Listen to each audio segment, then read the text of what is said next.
Los pacientes de muy alto riesgo cardiovascular deben cumplir con una serie de objetivos lipídicos. Estamos con el doctor Ovidio Muñiz, él es responsable de la unidad de lípidos del Hospital Virgen del Rocío de Sevilla y vamos a hablar precisamente de este tema. Doctor, bienvenido a la red. Muchas gracias. Muchas gracias por estar con nosotros. Pues yo creo que la primera pregunta está sobre la mesa. ¿A qué nos referimos cuando hablamos de pacientes de muy alto riesgo cardiovascular? Bueno, realmente es un conjunto de pacientes que es heterogéneo y que está muy bien definido en las guías de práctica tanto europeas como americanas. Incluye, por supuesto, pacientes que ya han tenido un evento cardiovascular, por ejemplo, un síndrome coronario agudo o un ictus.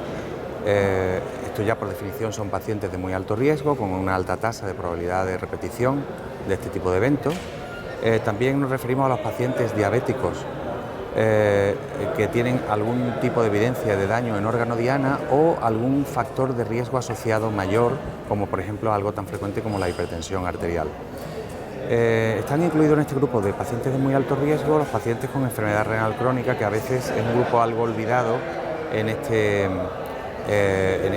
esta cuestión, y por supuesto todos los pacientes que tengan hiperlipemias primarias con cifras de colesterol LDL basales por encima de 190, lo que incluye a la mayor parte de las hipercolesterolemias monogénicas, pero no solo a estos pacientes, sino también a otros pacientes poligénicos que tienen unas cifras muy altas de colesterol. ¿Y por qué se les considera de muy alto riesgo? ¿Cuáles son las consecuencias de no cumplir los objetivos?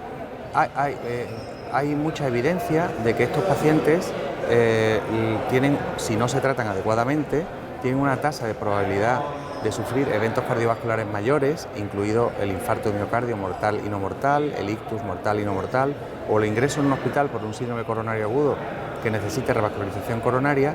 Si no se tratan adecuadamente, estos pacientes van a tener, vuelvo a decir, una alta probabilidad que esto le ocurra en los años siguientes a su detección.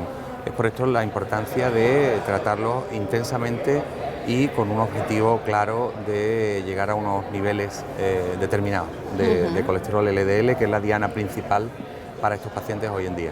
Precisamente quería que me hablase de los objetivos lipídicos. ¿A qué objetivos hay que llegar y por qué?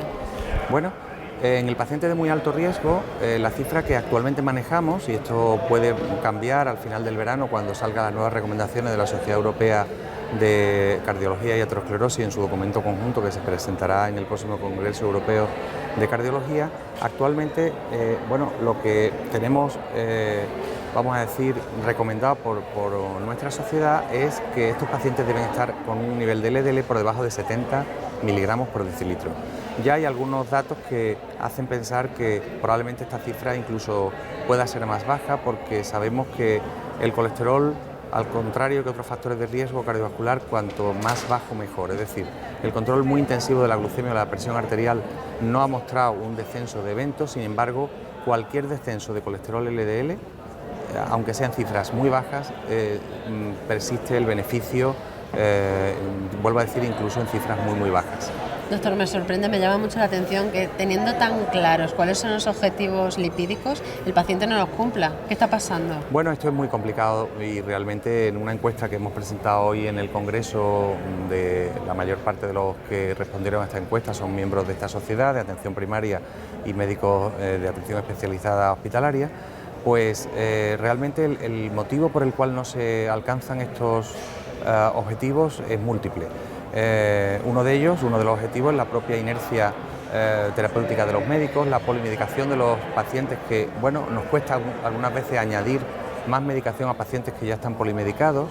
También las barreras que pone la propia administración y la presión que hay sobre los médicos para contener el gasto también es una cosa importante, y balancear todo esto no hay cabe duda que es muy importante.